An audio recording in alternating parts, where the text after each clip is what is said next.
بسم الله الرحمن الرحيم habeen wanaagsan daawadayaal ku soo dhawaada wararka caawa ee telefishinka HBN qodobada aan kugu haynana waxaa ka mid ah ugu yaraan 14 qof oo caruur ay ku jirto ayaa maanta oo kaliya waxa lagu dilay weerarada Israa'iil ay ka wado marayka Gaza tiro intaas ka badanna waa ay ku dhaawacmeen waxay tani ku soo aadaysaa iyadoo la hadalhayo heshiis in laga gaaray arrimaha la xiriira ka bixitaanka ciidanka Israa'iil iyo hubka inay dhigaan dagaalamayaasha iska caabinta ee Falastiiniyiinta sida uu ku dhawaaqay madaxweyne Trump waxaa soo baxaya warar sheegaya Israa'iil in ay ka war heshay in Trump uu joojinayo duulaankii uu qorsheeyay inuu ku qaado Iiraan inay ku aragtay dhanka baraha bulshada oo si rasmi ah aan lagu soo wargelin arrinkaasi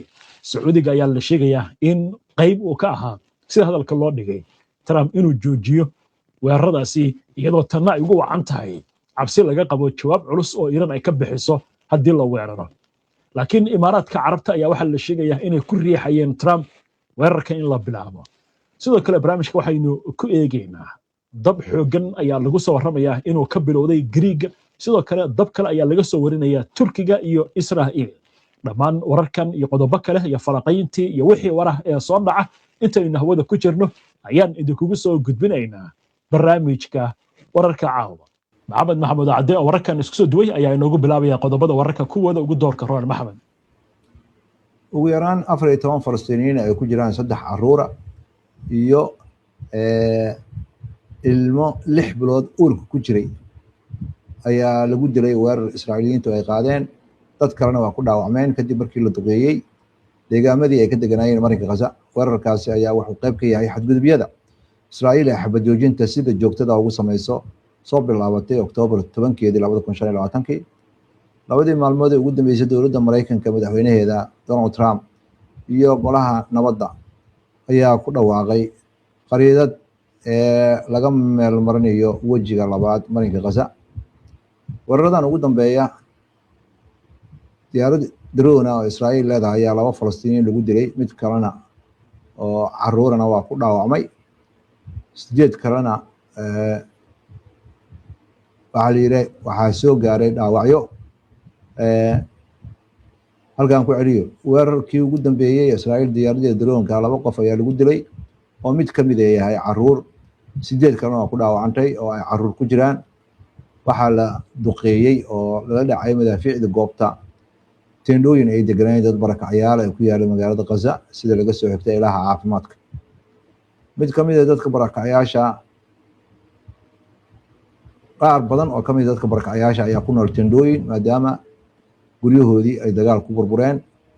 meel nabada ma jirto markay timaado duqeyn guryo ay dadkaasi galaan oo biyo nadiif ah ma jiraan iyo arrimaha caafimaadka ayaa aad u liita saraakiisha Israa'iil ayaa ka ogaaday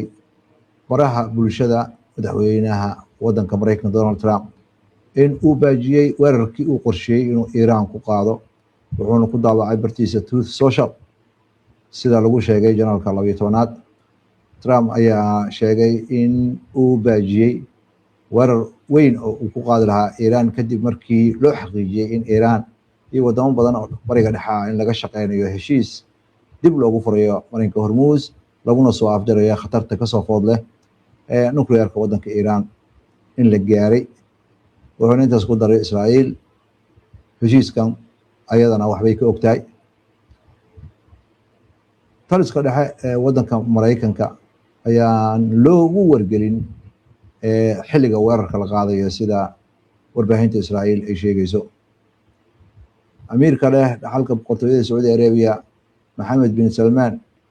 ayaa walwal ka muujiyay mar uu telefoon kula hadlayay madaxweynaha Mareykanka Donald Trump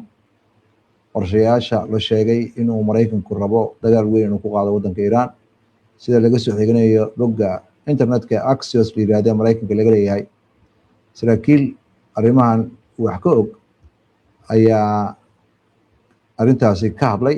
oo la hadlay loggaasi Axios waxaana uu ku baaqay in dowladda Mareykanka ay isu diyaarinayso dagaal ballaaran oo Iiraan ka dhana wuxuuna dalbaday in dagaalkaasi la joojiyo halka Saudi Arabia ay riixayso madaxweynaha Mareykanka inuunan weerarkaasi ku qaadin Iiraan toddobaadka dabayaaqadiisa masaahate waddanka Sultanka Imaaraadka Carabta ayaa u walwaleynaya in tallaabooyin xoog leh laga qaado waddanka Iiraan sida laga soo xiganayo wargeyska afka dheer ee Mareykanka ka soo baxay la yiraahdo Wall Street Journal sida laga soo xiganayo ilal ku dhow wadamada gacanka ee arrimahan la socda ayaa warkaas soo gudbiyay waxayna ku doodayaan Carabtu in ciidamada ilaalada kacaanka ee waddanka Iiraan in aynan wax tanaasul sameeynin marka ay timaado dalabaadkooda dagaalka haddii la kordhiyo iyo haddii kalena ayna kala jecleen oo ay ku jirto waa leeyahay in Mareykanku isku dayo inuu la wareego marinka Hormuz ama uu qabsado dhulka waddanka Iiraan waddanka Sultanka Imaaraadka Carabta ayaa duqeyn qaaday ka dhana waddanka Iiraan wuxuuna martigeliyay nidaamka difaaca cirka ee Israa'iil oo dhulkiisa ka weerarayay waddanka Iiraan sida hadalka loo dhigay senator ka tirsan xisbiga dimuqraadiga ee waddanka Mareykanka Chuck Schumer ayaa ku eedeeyay madaxweyne Donald Trump inuu khatar gelinayo amniga Mareykanka asaga oo dagaal ku qaadaya Iiraan Schumer ayaa sheegay in colaadani ay boqolaal Mareykan ku dhaawacmeen 18 lagu dilay asxaartii shidaalkana iyo daruuriyaadka kalena ay kor u sii kordhayso khatar kombiyuutarada lagu soo weeraray kaabayaasha waddanka Mareykankana oo muhiimka ah ay dhacday oo ay ka mid yihiin ilaha biyaha waxa kale oo lagu dhawaaqay in waxa uu senatorkaasi ku dhawaaqay in senatorada xisbiga jamhuuriga ay ka hor yimaadaan waxa uu ku tilmaamay khatarta iyo dagaalka aan muhiimka ahayn ee dowladda Mareykanku ay Iiraan ka galayso iyo in laga shaqeeyo in xisbiga dimuqraadiga lagala shaqeeyo sidii dagaalka loo soo afjar lahaa warbixino ka imaanaya Israa'iil ayaa sheegaya dabab xoog leh ayaa ku baahaya kaymo ku yaala tuulada Beit Shemesh gurmadka degdega ah ayaa dadka guryahooda ka bixinaya ku dhow deegaanka la yiraahdo Mosham Kasalon oo dababku ay aad ugu baaheen waxaana ka shaqeynaya dadka badbaadiya ilaa iyo 30 kooxood oo dadka badbaadiya ah iyo 6 diyaaradood ayaa isku dayaya inay dabkaasi damiyaan sida ay ilaha Israa'iil sheegayaan wararka caalamkana waxaa kamid ah dabab ballaaran oo ka dhacay bariga Mediterranean-ka ayaa sawiro laga arkay xagga satellite waxay muujinayaan in saameyn weyn uu ku yeeshay koonfurta galbeed ee Turkiga iyo qaybo kamid ah Greece xukuumadaha labadaasi dal ayaa wada inay dababkaasi damiyaan iyadoo ka shaqeynaya sidii loo xadidi lahaa in dabkaasi uu ballaarto sawirada satellite-ka lagu arkay ayaa daboolka qaaday in saameyn uu ku yeeshay deegaano qiiq badan uu gaaray ee labada dal ah sida la sheegay dabkaasi ayaa dhul badan oo dooga ku baahay hagaag maxamed waa mahadsan tahay daawadayaashuna way mahadsan yihiin waxaan u gudbaynaa daawadayaal falanqaynta wararka iyo wixii warah degdeg ah ee soo kordhaha yeeshay aynu ku hakanno qadar xayeysiina waxaad la socotaan barnaamijkii wararka caawa hagaag maxamed aan ku bilowna xaaladda bariga dhexe Trump wuxuu diyaarinayay si hadalku u yiri duqeyn aad u ballaaran hanjabaado ayuu waday xalayo idil laakiin mar dambe ayuu wuxuu leeyahay Iiraan heshiis baan gaarnay marinka Hormuzna si degdeg ah loo furi doonaa Iiraan arrinkaasi way beenisay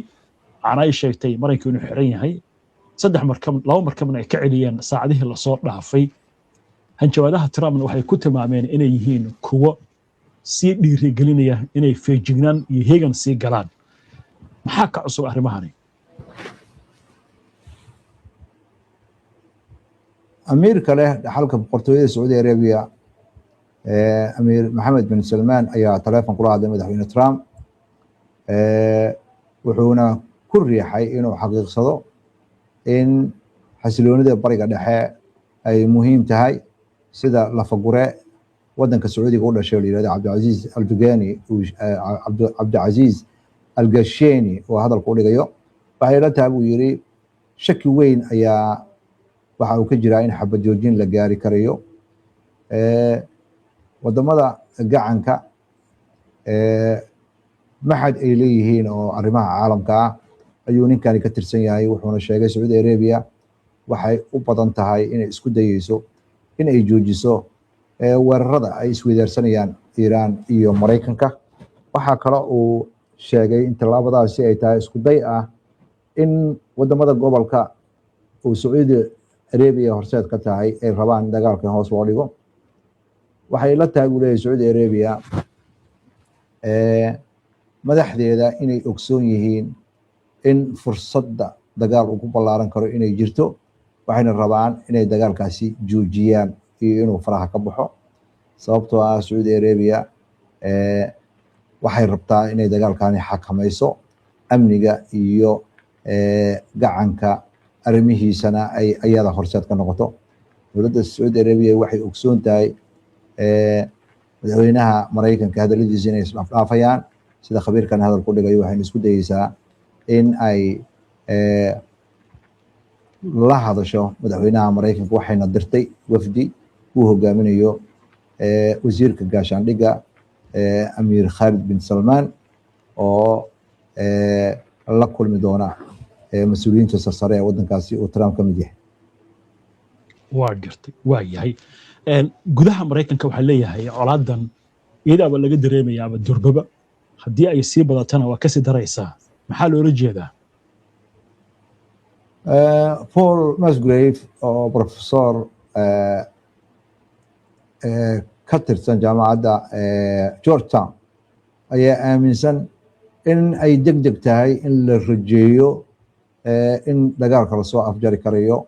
Maraykanka iyo Israa'iil ay kula jiraan waddanka Iiraan kadib markii Trump uu baajiyey weerarkii ugu dambeeyey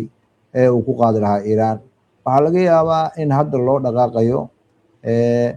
sidii dagaalka lagu dhammayn lahaa, laakiin hadda labada dhinacba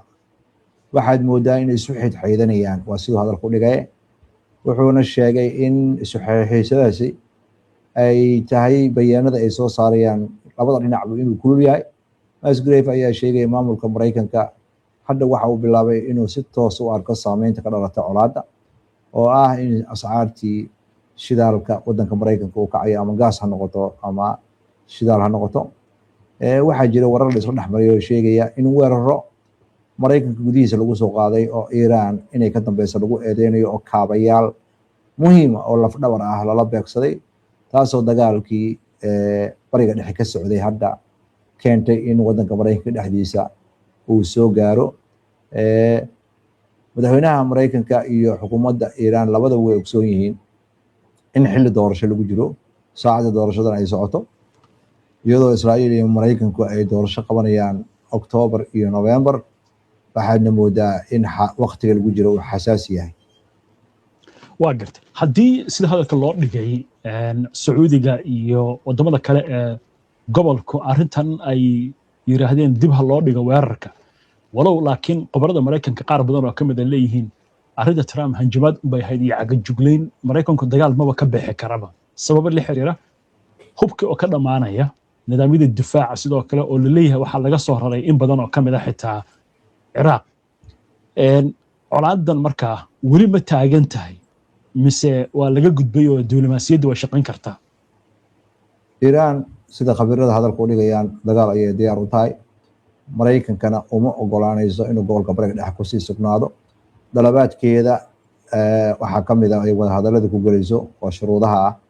in Maraykanka ciidamadiisa uu gobolka bariga dhexe kala guuro. Maraykanka inuu taa yeelayo inuuna yeeli karin ma taalo hadda. waxaa cad in guuldarro istiraatiiji ah Maraykanka la soo gudboonaatay. ilaha qaar ee Maraykanka dhankiisa ay sheegayaan in hubkii muhiimka ah iyo gantaaladii uu ku weeraray waddanka Iiraan ay dhammaadeen, diyaaradihiisana inuu kala baqayo inuu Iiraan ku weeraro. sababo la xiriira difaaca cirka Iiraan ayaa aad u xoogeystay oo laga yaabo diyaaradaha in lasoo daadiyo. dhanka kale Cabdallah Bandar al-Itaibi oo ah nin ku takhasusay arrimaha caalamka ayaa waxa uu sheegayaa weli waxaa la isku dayayaa in la fahmo sababta keentay madaxweynaha Maraykanka in uu ku dhawaaqo in uu dagaalkii ka dhanka Iiraan uu joojiyo. weli waxaan arkaynaa buu leeyahay gobolka in uu dagaal u jihaysan yahay labada dhinacna aynan tanaasul ka sameynaynin mowqifyadooda. marinka hormuus marka ay timaado iiraan mowqifkeeda ma dabcinayso sida al-Itaibi oo hadalka u dhigayo. wuxuuna intaas ku daray khatarta waxaa laga yaabaa colaadda inay ballaarato, welina waa jirtaa inay sii ballaaran karto. lafagurahani ayaa ku nuxnuxsanaya in arrimaha ugu dambeeyay abuureen xoogaa fursad oo diblomaasiyadeed ah. waxaana hadda waqti la siinaya in Iiraan ay iskaashi la sameyso wadamada gacanka si loola yimaado sidii loo maareyn lahaa marinka hormuus oo diblomaasiyadda wadiiqadeeda loogu soo celin lahaa sida uu khabiirkani hadalka u dhigayo. laakiin haddii lasoo xorxoriyo ma muuqato Maraykanka iyo Iiraan meel ay isugu imaan karaan. Iiraan ma aaminsana Maraykanka inuu meel marin karo heshiisyadaasna, ma aaminsana barnaamij haddii heshiis lala gaaro inuu meel marin karo. barnaamij gaar oo aan ka sameynay ayaa idaacadaha soo socda soo geli doona. waxaana muuqata Iiraan in ay sida ay u dhigayaan hadalka mas-uuliyiinta Iiraan in ay rabaan inay maareeyaan guusha ay Maraykanka ka gaareen oo ah in gobolka bariga dhexe ay ka nadiifiyaan Maraykanka iyo saameyntiisa. waa hagaag. wararka kale ee hadda soo dhacaya waxaa ka mid ah madaxa guddiga arrimaha sirdoonka ee aqalka koongareeska waddanka Maraykanka oo ka mid ah xisbiga jamhuuriga Rick Crawford ayaa waxa uu leeyahay isagoo la hadlaya Fox News walwal weyn ayaan ka qabaa kaydka nidaamyada difaaca hawada ee Maraykanku ay haystaan, iyadoo wuxuu leeyahay colaadda Iiraanna ay sii xoogaysanayso. wuxuuna ugu baaqay madaxweynaha Maraykanka Donald Trump inuu soo gabagabeeyo siduu yiri howlgalka Iiraan ka dhanka ah. maxamed ninkan waa in xisbiga jamhuuriga ka tirsan, waana madaxa guddiga sirdoonka. xogta uu hayaa waa xog biyo kama dhibcaan ah. maxaa laga akhrisan karaa hadalkiisa? wax qarsoon ma jiraan. wargeysyadii ugu waaweynaa Maraykanka iyo kuwa Israa'iil ayaa si buuxda u qoraya Maraykanka istiraatiiji ahaan inuu guul daraystay. marka lagu leeyahay istiraatiiji ahaan inuu guul daraystay waxa weeye afkaa lagalama maagayaa Maraykanka waa laga adkaaday. waxa weeye erayo waxaa la isticmaalayaa diblomaasiyad iyo erayo maxaan ku idhaahdaa aan culays badan lahayn. xaqiiqada waxay tahay Maraykanku wixii karaankiisa ahayd ee uu yaqaano dhan waa isticmaalay. xirfadda ay Iiraan isticmaalayso iyo xanuunka ay geysanayso Maraykanku ma adkeysan karo. Maraykanka diyaaradihiisa dagaalka ma tagaan Iiraan. waxa uu la beegsanayay gantaalo togaaleysi ah. gantaaladiisa iyo gantaalada Iiraan ridaysana waa aad ay u kala duwan yihiin. Maraykanka gantaaladiisa waa ammaana, laakiin gantaaladan Iiraan ay ridayso waa kuwo guuxooda ka dheereeya oo aan la iska difaaci karaynin. nidaamkii difaaca Maraykanka oo dhan waa isku dhex yaacay. qaar badan waa la burburiyey, raadaradii waa la burburiyey sida mas-uuliyiinta Iiraan ay sheegayaan. Maraykanka laakiin gantaaladu ridaya gantaalo guuxooda ka dheereeya maaha. meelaha uu la beegsanayana Iiraan waxay ku andacoonaysaa inay yihiin kaabayaal rayida, laakiin labada dhinacba ma moodid in ay ka soo gaabinayaan. Iiraan haba ugu sii darnaatee oo hadda waxyaabaha keenaya inuu Maraykanku cagaha dhulka dhigo waxa weeye Iiraan waxay ballan qaaday dagaalka inay ballaarinayso oo ay ka dhigayso mid guusha ay noqoto mid muuqata, qof walbana u muuqata. iyadoo taa laga leexleexanayo ayaa waxaa laleeyahay xataa ciidamadii Maraykanka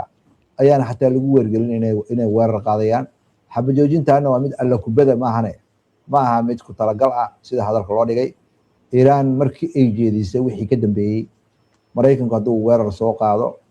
weerarka xiga wuxuu noqonayaa mid ka ballaaran, ka saameyn weyn weeraradii hore loo qaadi jiray. waxaadna moodaa iyadoo laga maagayo oo af diblomaasiyad la isticmaalayo Maraykanka guuldarradiisa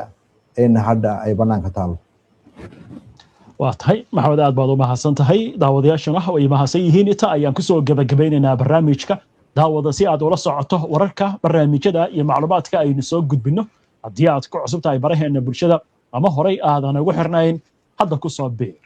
waa aynu barnaamijka xiga insha Allah. inta ka horeysa salaamullaahi calaykum waraxmatullaahi wabarakaatu.